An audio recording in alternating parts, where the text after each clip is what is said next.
अहंकार छोड़िए और सीखना शुरू कीजिए। धरती पर जन्म लेने के साथ ही सीखने की प्रक्रिया प्रारंभ हो जाती है।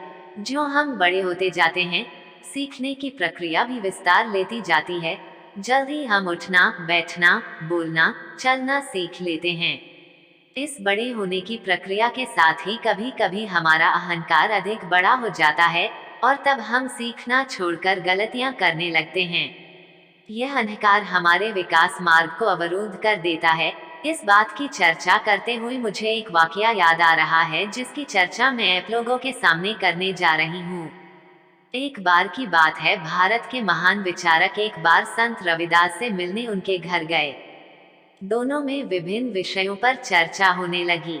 महान विचारक ने संत रविदास से कहा, यूं तो मैंने गहन अध्ययन और अनुभव के द्वारा काफी ज्ञान अर्जित किया है, किंतु मैं कुछ और भी जानना चाहता हूँ। आप मेरी कुछ मदद कर सकते हैं।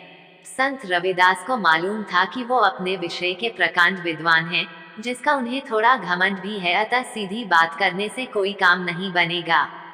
इसलिए उन्होंने कुछ देर सोचने के बाद एक कोरा कागज उठाया और उसे महान विचारक की ओर बढ़ाते हुए बोले, यह अच्छी बात है कि तुम कुछ सीखना चाहते हो, लेकिन मैं कैसे समझूं कि तुमने अब तक क्या क्या सीख लिया है और क्या क्या नहीं सीखा है। अतः तुम ऐसा करो कि जो कुछ भी जानते हो और जो नहीं जानते हो, उन दोनों के बारे में इस कागज पर लिख दो। जो तुम पहले से ही जानते हो उसके बारे में तो चर्चा करना व्यर्थ है, और जो तुम नहीं जानते उस पर ही चर्चा करना ठीक रहेगा। बात एकदम सरल थी, लेकिन महान विचारक के लिए कुछ मुश्किल। उनका ज्ञानी होने का अभिमान धूल धूसरित हो गया। महान विचारक आत्मा और परमात्मा जैसे विषय के बारे में तो बहुत जानते थे, लेकिन तत्व स्वरूप और भेद अभेद के बारे में उन्होंने सोचा तक नहीं था। संत रविदास की बात सुनकर वे सोच में पड़ गए। काफी देर सोचने के बाद भी जब उन्हें कुछ समझ में नहीं आया तो उन्होंने वह कोरा कागज ज्यों का त्यों संत रविदास को थमा दिया और बोले, श्रीमान, मैं तो कुछ भी नहीं जानता। आज आपने मेरी आंखें खोल दी। महान विचारक के विनम्रता पूर्वक कहे गए इन शब्दों से संत रविदास बेहद प्रभावित हुए और बोले, ठीक है, अब तुमने जानने योग्य पहली बात जान ली है कि तुम कुछ नहीं जानते। यही ज्ञान की प्रथम सीढ़ी है।